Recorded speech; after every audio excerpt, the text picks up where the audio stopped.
Trong những ngày gần đây thì một trong những từ khóa mà có lẽ được nhắc tới nhiều nhất trong vấn đề chính trị của nước Đức đó là từ Koalitionsvertrag, hợp đồng liên minh đảng. Kể từ khi cái cuộc bầu cử diễn ra vào hồi tháng 2 vừa rồi thì hiện tại đảng CDU và CSU đang nỗ lực ngồi lại với đảng SPD để có thể đàm phán, ký kết một hợp đồng liên minh đảng. Với cái mục tiêu cuối cùng là chiếm được trên 50% số ghế trong Quốc hội và trở thành liên minh đảng cầm quyền của chính phủ Đức trong vòng 4 năm tiếp theo. Và mặc dù đã có những cái mâu thuẫn, những cái bất đồng nhất định ở trong nhiều khía cạnh khác nhau, nhưng mà trong 2 tháng vừa qua, đảng CDU, SPD và CSU đã có thể ngồi lại với nhau đàm phán để cuối cùng đã đưa được ra một cái bản dự thảo hợp đồng liên minh chính thức. Hiện tại đã được công bố trên các trang web chính thức của Quốc hội và của các đảng này. Vậy thì trong cái bản hợp đồng này có những cái điều gì quan trọng và đặc biệt là có những cái điều gì ảnh hưởng trực tiếp tới chúng ta? Hãy cùng nhau theo dõi trong video ngày hôm nay nhé! Bản dự thảo hợp đồng liên minh lần này đã được chia ra thành 6 mục lớn khác nhau, bao gồm những cái vấn đề quan trọng của đất nước Đức. Đó là vấn đề về kinh tế, về tài chính, về giáo dục, về kỹ thuật số hóa, về bảo vệ khí hậu, về quốc phòng, về an ninh, vân vân. Và cái mục tiêu cuối cùng của cái bản hợp đồng này đó chính là cái sự phân chia quyền lực khi mà cái chính phủ mới này được hình thành. Bởi vì cái mục đích cuối cùng của các đảng đó là vạch rõ ra cái ranh giới rằng sau này nếu như tôi với anh cùng nhau thành lập ra một chính phủ mới thì những quyền lực nào sẽ thuộc về tôi và những quyền lực nào thì sẽ thuộc về anh.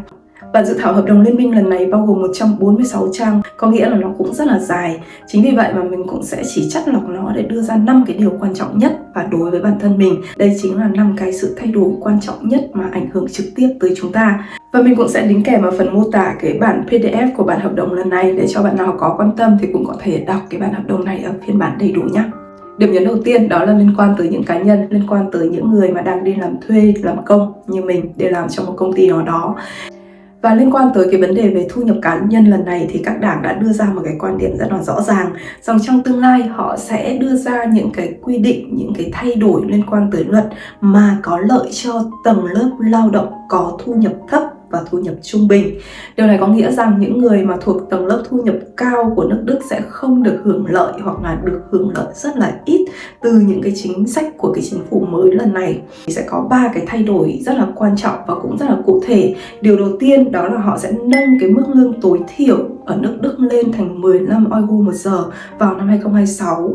Điều này sẽ ảnh hưởng trực tiếp tới những ai mà hiện tại đang hưởng lương theo cái mức lương tối thiểu, đúng không? Đặc biệt là những bạn sinh viên đi làm thêm. Chính sách thứ hai đó là họ sẽ tăng cái mức hỗ trợ đi lại dành cho người lao động. Họ sẽ tăng cái mức này lên thành 38 cent một km. Thì cái này nếu như mà bạn nào mà cuối năm làm cái khai thuế thu nhập cá nhân ấy thì các bạn sẽ nhìn thấy cái phần Pendlerpauschal này ở trong cái phần thuế đó. Và nếu như cái mức hỗ trợ càng cao thì chúng ta sẽ phải đóng càng ít thuế và theo đó thì cái tiền netto nó sẽ nhiều hơn so với trước đây. Và cái điều thứ 3 liên quan tới chủ đề về thu nhập cá nhân lần này đó là dành cho những bạn mà thường xuyên phải tăng ca làm thêm giờ. Trong cái bản hợp đồng lần này và nó cũng trùng khớp với những cái gì mà CDU đã nói ở trong cái chương trình bầu cử của họ, đó là họ sẽ khuyến khích người dân, những người lao động chăm chỉ đi làm thêm. Và theo đó thì những người mà đi làm mà có một cái hợp đồng làm việc với cái số giờ nhất định ấy, ví dụ như 40 tiếng một tuần ấy, thì những người này nếu như họ tự nguyện làm thêm và họ nhận được cái khoản tiền gọi là tiền phụ cấp làm thêm ấy, thì cái khoản tiền phụ cấp này sẽ được miễn thuế thay vì tính thuế như thời điểm hiện tại.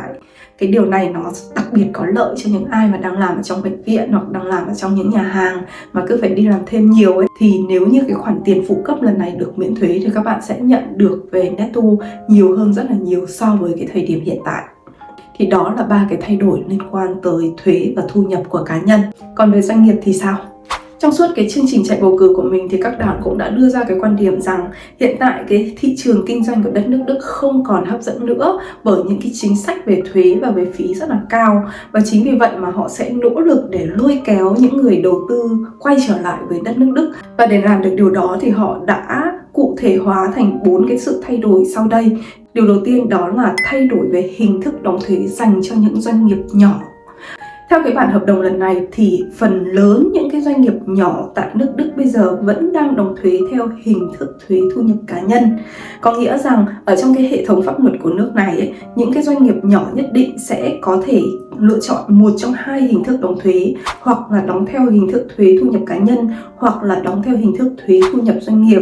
Tuy nhiên, nếu như mà đóng theo cái hình thức thuế thu nhập doanh nghiệp thì họ sẽ phải đệ đơn lên cái cơ quan có thẩm quyền, chờ xét đơn xem là có được phép đóng thuế theo hình thức thuế thu nhập doanh nghiệp hay không. Và những cái thủ tục như thế này nó đã gây ra những cái cản trở, khiến cho những người kinh doanh người ta sẽ e ngại trong cái việc đặt đơn, và người ta sẽ đóng thuế theo cái hình thức thuế thu nhập cá nhân. Và cái hình thức thuế thu nhập cá nhân này thì họ sẽ phải đóng lên tới 45% cái mức thu nhập của mình. Nó hoàn toàn không có lợi cho người đóng thuế. Và trong tương lai thì để khuyến khích những cái hình thức đầu tư nhỏ lẻ như thế này thì nước Đức sẽ đưa ra những cái chính sách mới có lợi hơn cho người đóng thuế. Trong đó có một cái sự thay đổi, đó là những doanh nghiệp mà bắt đầu từ năm 2027 mà được thành lập ở nước Đức ấy, mà ở cái quy mô nhỏ này ấy, thì những doanh nghiệp này sẽ được phép đóng thuế tự động theo hình thức đóng thuế doanh nghiệp mà không cần phải đệ đơn nữa. Điều thứ hai liên quan tới thuế thu nhập doanh nghiệp Körperschaftsteuer. Theo cái bản hợp đồng liên minh lần này thì thuế Körperschaftsteuer, thuế thu nhập doanh nghiệp ở nước Đức sẽ được giảm dần bắt đầu từ năm 2028. Giảm trong 5 năm liên tiếp, mỗi năm giảm 1% để sao cho tới năm 2032, 2033 thì cái mức thuế này sẽ được giảm tổng 5%. Điều này sẽ hạ cái mức thuế Körperschaftsteuer ở nước Đức xuống ở một cái mức được gọi là mức hấp dẫn dành cho những doanh nghiệp đầu tư và thu hút người đầu tư tới nước Đức để mở doanh nghiệp, để kinh doanh. Điều thứ ba liên quan tới thuế dành cho doanh nghiệp lần này đó là việc điều chỉnh thuế hoạt động doanh nghiệp Gewerbesteuer. Trái ngược với thuế Körperschaftsteuer nó chắc chắn sẽ giảm, thì cái loại thuế Gewerbesteuer, thuế hoạt động kinh doanh này có thể tăng hoặc giảm tùy theo từng địa phương. Vào thời điểm hiện tại thì cái mức áp dụng thuế suất Gewerbesteuer này sẽ phụ thuộc vào từng địa phương khác nhau. Điều này có nghĩa rằng một doanh nghiệp nếu mà hoạt động ở München thì sẽ phải đóng cái mức thuế suất khác so với một doanh nghiệp hoạt động ở Berlin. Và cái việc mà cho những địa phương được định đoạt về cái mức thuế suất như thế này, nó có thể gây ra một cái tình trạng đó là tạo ra những cái thiên đường thuế ở trong vòng đất nước Đức. Có nghĩa rằng một công ty mặc dù đang hoạt động ở thành phố A nhưng mà nhìn thấy ở cái mức thuế suất ở thành phố B đang thấp hơn so với thành phố A rất là nhiều. Chính vì vậy mà cái công ty này sẽ sang cái thành phố B đó để đăng ký kinh doanh, đăng ký hoạt động kinh doanh ở đó. Và chính phủ mới lần này sẽ mong muốn rằng kiểm soát nhiều hơn về những cái hoạt động ảo như thế này, bằng cách họ sẽ đưa ra những cái biện pháp can thiệp để có thể kiểm soát được những cái hoạt động của những công ty như thế này, để đảm bảo rằng những cái doanh nghiệp này sẽ đóng thuế ở đúng cái địa phương nơi mà họ có cái hoạt động doanh nghiệp thực sự của họ. Và điều thứ hai liên quan tới cái Gewerbesteuer đó là họ sẽ tăng cái mức thuế suất tối thiểu từ 200% lên 280%. Điều này có nghĩa rằng những cái thành phố nào ở nước Đức bây giờ mà có cái mức thuế suất áp dụng cho cái Gewerbesteuer mà thấp hơn 280% ấy, thì những cái công ty ở cái thành phố này trong tương lai sẽ phải đóng Gewerbesteuer nhiều hơn so với thời điểm hiện tại. Sự thay đổi thứ tư liên quan tới thuế doanh nghiệp rất quan trọng và cũng là một tin rất là vui dành cho những anh chị, những cô chú đang có nhà hàng ở đất nước Đức. Đó là cái mức thuế doanh thu Umsatzsteuer trong lĩnh vực nhà hàng ăn uống sẽ được giảm xuống còn 7% trong lâu dài. Điều này sẽ tạo điều kiện thuận lợi cho các cửa hàng có thể giảm cái giá đồ ăn của mình xuống. Và khi mà giá cả nó rẻ hơn như vậy thì người dân sẽ đi ăn nhiều hơn. Và khi mà đi ăn nhiều hơn thì cái mức doanh thu nó lại tăng trở lại nhiều hơn. Thì đó là 4 cái sự thay đổi liên quan tới thuế doanh nghiệp trong bản hợp đồng liên minh lần này. Điểm nhấn thứ ba liên quan tới vấn đề lương hưu thì cũng có 3 cái sự thay đổi. Điều đầu tiên đó là chính phủ mới này sẽ vẫn tiếp tục duy trì cái mức tính lương hưu bằng 48% thu nhập dòng mà hiện tại đang được áp dụng cho tới hết năm 2031.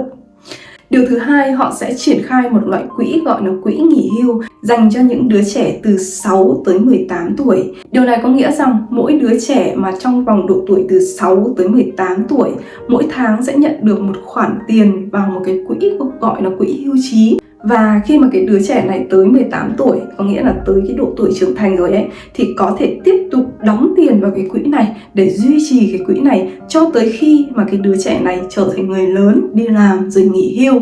Thì vào cái thời điểm nghỉ hưu đó, cái cá nhân này có thể rút cái khoản tiền ở trong cái quỹ hưu trí này ra mà không cần phải đóng thuế. Đây có thể nói là một chính sách mà có một cái tầm nhìn rất là xa, khi mà một đứa trẻ bây giờ mới 6 tuổi mà đã nhận được một cái khoản tiền hỗ trợ gọi là quỹ hưu trí này, nhưng mà tới tận năm 66 tuổi, 60 năm sau thì đứa trẻ này mới có thể nhận được cái khoản tiền này là tiền mặt về cái tài khoản của họ. Tuy nhiên thì đây cũng có thể nói là một trong những cái chính sách mà rất là hợp lý dành cho cái tình trạng già hóa dân số hiện tại của đất nước Đức.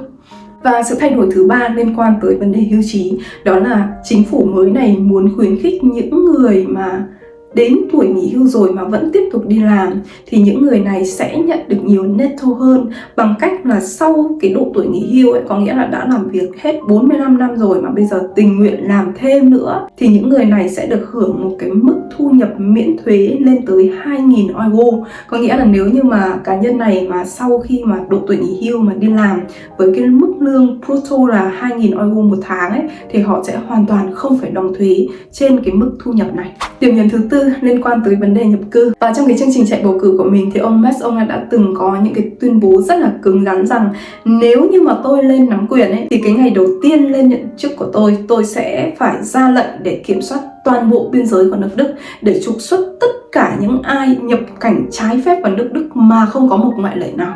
Chính những cái lời lẽ mạnh mẽ như thế này nó đã chiếm được rất là nhiều cảm tình của người dân Đức. Tuy nhiên thì những cái lời lẽ này nó đã trở nên mềm mại rất là nhiều trong cái bản hợp đồng liên minh lần này. Theo đó thì tại trang 92 của bản hợp đồng liên minh lần này đã có những cái dòng sau đây: nước Đức là một đất nước mở và nó sẽ tiếp tục duy trì như vậy. Chúng tôi đánh giá rất cao về cái trách nhiệm nhân đạo của mình. Cái quyền tị nạn đang được quy định ở trong luật cơ bản của nước Đức là một quyền không thể xâm phạm. Đây là những lời lẽ mà nghe có vẻ rất là SPD, đúng không? Điều này có nghĩa rằng trong tương lai những cái chính sách liên quan tới nhập cư, liên quan tới vấn đề nhân đạo nó cũng sẽ vẫn tiếp tục được nới lỏng như những gì mà SPD đã làm. Liên quan tới cái vấn đề nhập cư này thì trong cái bản hợp đồng liên minh lần này đã đưa ra một cái con đường mở cho những người mà đi sang bên nước Đức theo cái con đường tị nạn. Có nghĩa rằng những người mà hiện tại đang được hưởng cái quyền cư trú tại nước Đức theo cái dạng tị nạn, thì những người này nếu như có một cái quá trình hội nhập tốt vào nước Đức, thứ nhất là họ đã ở nước Đức quá 4 năm, thứ hai là họ đã đi làm quá 1 năm và đóng bảo hiểm đầy đủ, cộng thêm một số những yếu tố khác, thì những người này có thể chuyển cái hình thức giấy tờ cư trú của họ từ cái hình thức tị nạn này sang cái hình thức mới gọi là hình thức cư trú hợp pháp có thời hạn ở nước Đức. Điều thứ hai thay đổi trong vấn đề nhập cư lần này và cũng sẽ ảnh hưởng trực tiếp tới những người là những người Việt. Trong tương lai họ sẽ đưa ra những cái biện pháp để có thể thu hút được nhân tài, thu hút được những người có tay nghề, có chuyên môn tới nước Đức để làm việc. Họ sẽ phối hợp với Sở Lao động để có thể triển khai một cái diễn đàn online dành cho những người lao động có tay nghề đến từ những nước thứ ba. Nó sẽ đơn giản hóa những cái quá trình, những cái thủ tục về công nhận bằng, về việc xin giấy phép lao động để có thể thúc đẩy cái quá trình này nhanh hơn nữa.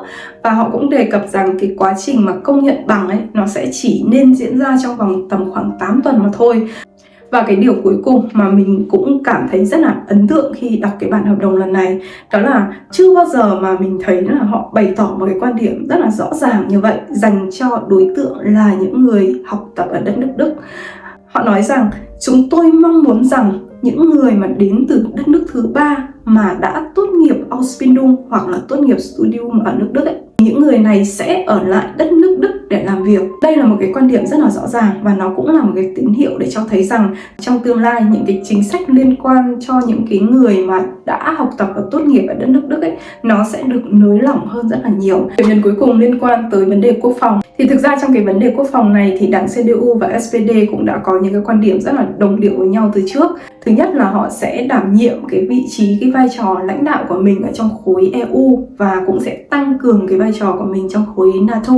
Điều thứ hai là họ sẽ tiếp tục hỗ trợ và viện trợ cho Ukraine trong cái cuộc chiến của họ. Điều cuối cùng liên quan tới nghĩa vụ quân sự. Nghĩa vụ quân sự đã trở thành một chủ đề bàn tán rất là xôn xao trong khoảng thời gian gần đây, tại vì trong cái bối cảnh về kinh tế, về chính trị hiện tại thì cái khả năng mà nước Đức phải tăng cường quốc phòng của mình lên, tăng cường cái lực lượng quốc phòng của mình lên, nó là một cái điều chắc chắn không thể thay đổi được.